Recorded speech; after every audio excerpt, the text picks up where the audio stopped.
어떤 주제 가져오셨는지 궁금해지네요. 오늘은 대출 활용 능력 평가 뭐 이렇게 해서 제가 타이틀을 잡았는데요. 주담대, 신대, 마통, 뭐 요즘에 별다줄이라고 하지만 그래도 대번 이해하실 겁니다. 주택담보대출, 신용대출, 마이너스 통장. 이 활용 능력을 좀 업그레이드 하자라는 차원에서 오늘 방송을 준비를 했습니다. 네, 주담대, 신대, 마통 사실 뭐 많이 듣는 요즘 맞아요. 단어인데 네. 직장인들의 화두가 아닐까 싶어요. 뭐 직장생활 하시는 분들은 이 세 가지 중에 하나는 가지고 있겠죠. 예, 그렇습니다. 주담대야 뭐 이제 주택 담보를 목적으로 하기 때문에 네. 많지는 않지만 그래도 가지고 계신 분들이 계신데 네. 대부분 직장생활 하시면 통장은 통장인데 영원히 플러스가 될 수 없는 통장. 사슴과 같은 슬픈 눈을 가진 통장, 네. 마이너스 통장을 하나씩 더 가지고 계실 거라고 생각하는데 이것도 잘 활용하면 재테크에 도움이 될 수 있으니까 이렇게 오늘 잘 한번 들어보시고 업그레이드 할 수 있는 시간을 가지셨으면 좋겠습니다. 그런데 제가 인식하기로는 대출하면 일단은 빚을 내는 건데 빚 내서 뭐 하지 마라. 항상 어른들이 하시는 말씀이잖아요. 그렇죠. 빚으로 어떻게 재테크를 해요?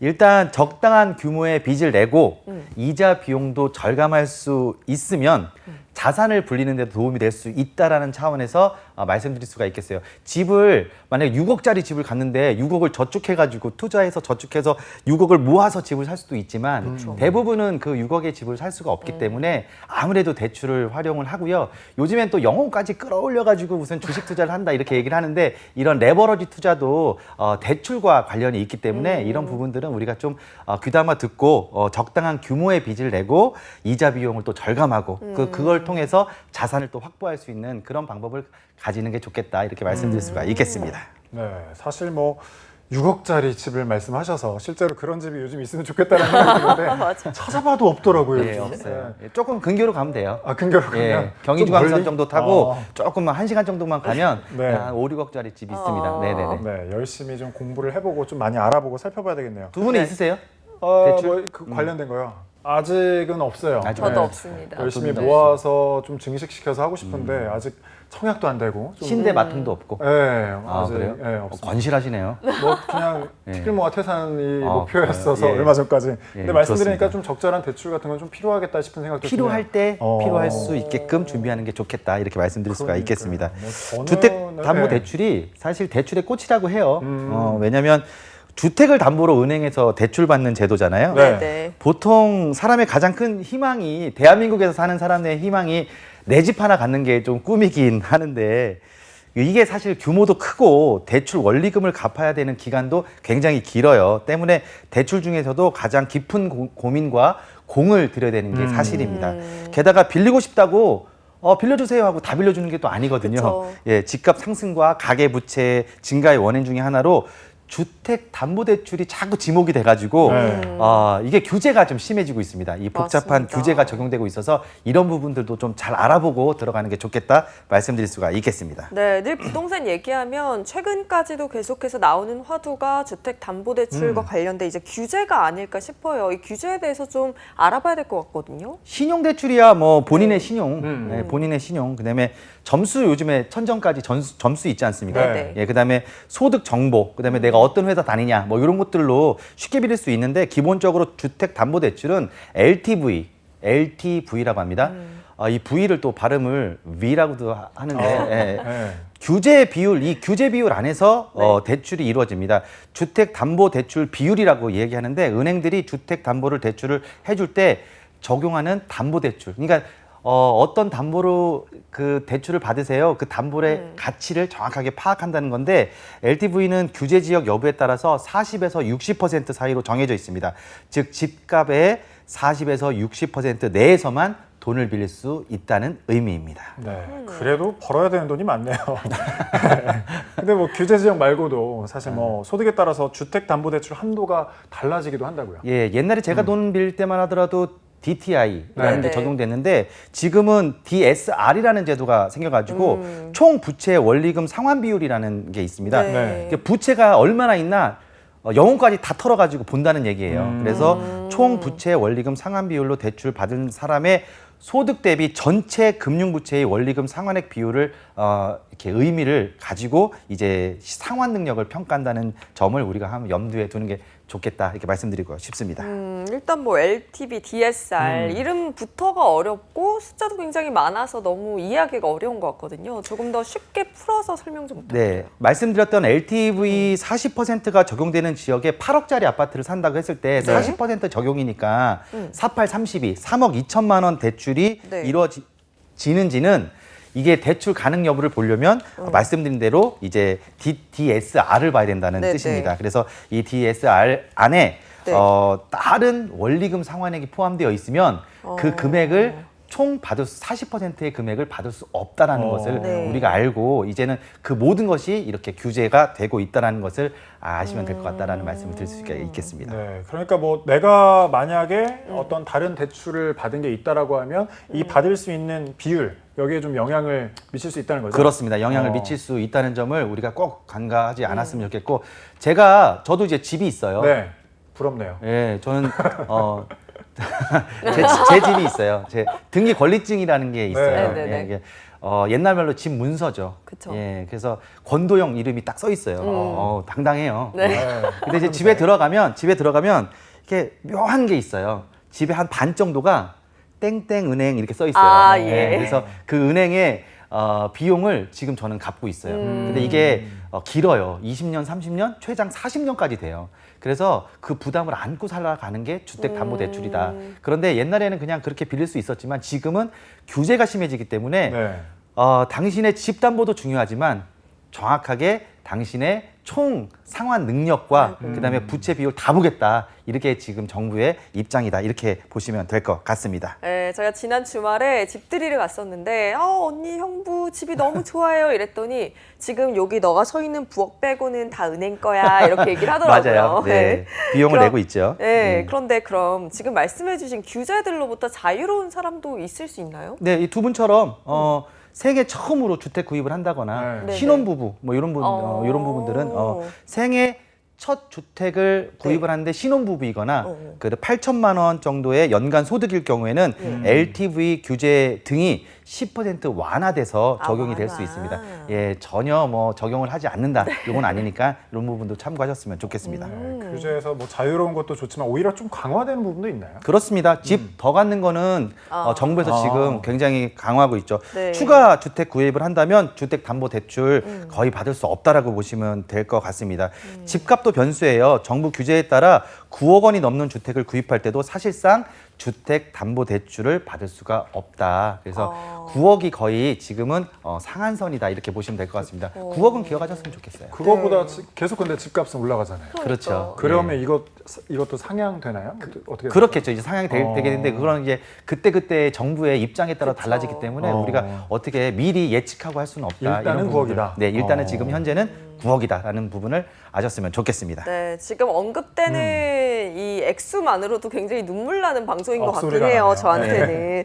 그러면 지금 내가 이렇게 티끌을 모아가지고 현금으로 이렇게 딱 살 수 있는 게 아니라면 예. 주택담보대출이 얼마까지 나올 수 있는지부터 확인을 해봐야겠네요. 일단은 그 집이 어디 있는지부터 예, 일단 지역의 규제를 받는지 네네. 그다음에 가격은 어떠한지 그다음에 나의 상황은 어떤지 이 고려해야 될 부분이 상당히 많죠. 그래서 사실상 오늘의 팁은 뭐냐면 은행별로 지점별로 이게 한도와 이 모든 게 좀 달라져요. 그래서 발품을 팔아서 정보를 좀 확인해 보는 게 제일 좋겠다라는 말씀을 드리고 내가 집을 살 지역에 은행을 좀 다녀봤으면 좋겠다. 그 지역에? 그 지역에 예, 좀 다녀봤으면 좋겠다는 말씀을 드립니다. 그리고 주택담보대출을 받기로 결정했다면 고민해야 될 부분 하나가 바로 만기예요. 주택담보대출 말씀드린 대로 길어요. 네. 20년, 25년, 30년 만기로 대출을 받지만 최근에는 40년짜리 40년. 초장기 모기지 대출도 등장하면서 선택폭이 넓어졌으니까 이게 문제는 이제 뭐 갚으면 그만인데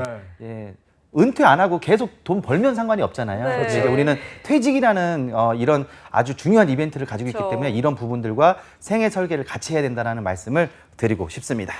문득 제가 40년 뒤면 몇 살일까 생각해보고 계산해 보셨어요? 예. 네, 뭐 그때는 은퇴가 아니라 뭐 돈이 있을까 싶기도 한데 계속해서 뭐 이렇게 자신감을 갚아야 되는 가지세요. 거죠. 네, 뭐 자꾸 뭐, 우울해지시는 것 같아요. 아니 안 지금. 우울해요. 예, 저는 뭐 저희 울고 있어요, 지금. 10대에서도 예. 돈을 열심히 벌수 평생 있으니까. 은퇴 안 하고 예, 그렇죠. 현역으로 뭐 살면 100살 되니까 때도 돈을 열심히 좋습니다. 벌면 되니까. 예.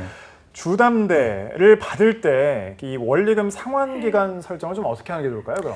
예를 들어 3억 원의 주택담보를 우리가 받고 네. 3% 금리로 20년간 갚는다로 가정을 해보면 매달 갚는 금액이 166만 원이 넘어가요. 네. 이거 총 이자를 계산해 보니까 어. 한 9,931만 원? 예를 들어 뭐 1억 가까이 되는 돈이 됩니다. 근데 말씀드린 대로 최근 도입된 40년 만기 조건으로 대출을 받을 경우에 매달 내야 되는 원리금이 107만 원, 한 60만 원 정도 싸져요. 그런데 네. 총 내야 되는 이자 규모를 합쳐봤더니 2억 1,549만 원이 넘어갑니다. 그래서 2배 이상 늘어난다. 그래서 우리가 만기도 정말 중요한 부분이니까 참고했으면 좋겠다 말씀드릴 수가 있겠습니다. 이게 또 만기가 그냥 길다고 좋은 게 아닌 것 같아요. 네. 그러면은 앞으로 또 상환 계획도 꼼꼼히 세워봐야 할 것 같은데요. 그래서 현재 소득, 그다음에 미래 소득 가정에서 감내해야 될 수준으로 설정하는 게 정말 중요하고요. 대출 실행을 하고 3년이 지나면 우리가 왜 중도 상환 수수료라고 하잖아요. 네. 이것도 꽤 커요. 근데 중도 상환 수수료가 이제 끝납니다. 대출이. 그래서 이게 사라지는 만큼 상환 계획을 꼭 검토해 볼 필요가 있겠다라는 말씀을 드리고 또 말씀드린 대로 우리가 언제까지 일할 수 있는가를 그쵸. 먼저 파악해 보고 그 기간 안에 대출을 끝낼 수 있는가도 우리가 확인해 봐야 된다는 부분을 말씀드리고 싶습니다. 네, 미래 소득까지 좀 고려를 해서 네. 상향 계획을 세워야 될 것 같은데 왜 이런 대출에는 무이자가 없을까요? 갑자기 드는 생각인데 그렇기 때문에 항상 이런 거 선택할 때 네. 선택 장애가 생기는 게 그 어떤 금리 방식을 선택할 거냐거든요. 이거 네. 어떻게 해야 될까요? 이게 0.1% 차이로 나중에 처음에는 0.1%가 별거 아니라고 생각하지만 매달 내는 돈이기 때문에 이게 굉장히 커질 수 있습니다. 네. 그래서 우리가 금리를 잘 선택하는 것도 중요한데 뭐 잘 아시다시피 고정금리와 변동금리가 있어요. 예, 고정금리는 요즘에는 뭐 혼합금리라고 또 이야기도 하는데 혼합금리 방식과 변동금리 방식 두 가지가 존재하는데 현재 금융 상황이나 미래의 금융 상황에 대비해서 현명한 판단을 좀 잘 내리는 게 좋겠다. 변동금리는 말 그대로 신용금리가 올라가면 내 이자도 올라간다는 거고요. 고정금리는 처음에 내가 잡아놓은 대로 계속 끝까지 가는 거니까 이 부분도 참고하셨으면 좋겠습니다. 근데 지금은 굉장히 금리가 낮을 때잖아요. 네. 이럴 땐 어떻게 하는 게 좋을까요? 말씀드린 대로 이제 지금 낮은데 변동금리와 고정금리를 보면 은행 입장에서는 은행도 장사를 하는 거잖아요. 네. 그렇죠. 그렇기 때문에 변동금리는 좀 적게 하고 고정금리를 좀 세게 하는 경우가 있어요. 그래서 변동금리로 가다가 나중에 이제 3년 정도가 지난 후에 중도 상환 수수료가 이제 좀 네네. 없어지면 그때 고정금리로 갈아타는 것도 좋은 전략 중에 하나다라는 부분. 우리가 사실 돈 빌릴 때는 그냥 빌리기는 하는데 이런 금리에 대해서 맞아요. 전략적이지 못한 경우가 참 많아요. 그래서 이런 부분도 참고하셨으면 좋겠다 말씀을 드릴 수가 있겠습니다. 네, 단위수가 크니까 아무래도 좀 더 신경을 써야 될 부분인 것 같은데 미국에서 금리 인상 조짐이 보이고 있고 한국은행도 조만간 금리를 인상할 거라는 발표가 있는데 만약에 이렇게 가까운 미래에 뭐 금리가 인상할 거다 뭐 이런 얘기가 있다라고 하면 좀 어떤 식으로 선택을 하는 게 좋을까요? 네, 지금 제가 말씀드린 대로 변동금리로 금리를 좀 낮춰서 처음에는 시작을 하고 네. 그다음에 중도 상환 수수료가 끝나는 시점에 고정금리 같은 걸로 좀 갈아타는 방법 이런 것들 좀 예민하게 바라보고 네네. 시장을 봤으면 좋겠다 이렇게 말씀드릴 수가 그렇군요. 있겠습니다. 아니 저는 중간에 이렇게 금리를 바꿀 수 있다는 거는 생각을 못했는데 그럼 애초에 대출 금리 자체도 중간중간 관리가 필요할 것 같아요. 꿀팁 그럼요. 좀 주세요. 맞습니다. 우리가 대출을 한번 하고 나서 잘 갚는 것도 관리지만 그 금리 상황도 우리가 항상 지켜봐야 되는 부분이고요. 내 금리가 어떻게 변동금리로 했다면 내 금리가 어떻게 변동했는지 네. 고정금리로 간다면 지금 금리 상황에서 내가 너무 많은 이자를 내고 있지는 않은지 아니면 적게 낸다면 적게 낸 대로 뭐 가만히 있으면 되겠지만 그렇지 않을 경우에는 이런 부분들 관리해서 체크하는 게 중요하다라는 말씀을 다시 한번 드리도록 하겠습니다. 네. 네, 대출의 꽃이라 말씀해주신 주택담보대출 주담대에 대해서 알아봤고요. 이번엔 신용대출로 한번 넘어가 볼까요? 돈이 필요해요. 네. 근데 뭐 이렇게 아파트 가도 담보도 없어. 나는 돈은 반드시 좀 써야 돼. 네. 그런데 접근성을 가지려면 직장인들이 가장 좋은 게 이제 신용대출이겠죠. 네. 신용대출은 부동산 등의 담보를 사용하지 않고 개인의 신용만으로 돈을 빌리는 겁니다. 금융회사에서 대출을 받는 거죠. 신용대출 접근성이 최근 몇 년 사이에 이 모바일 뱅킹이 맞아요. 활성화되면서 굉장히 접근성이 좋아지고 있습니다. 네.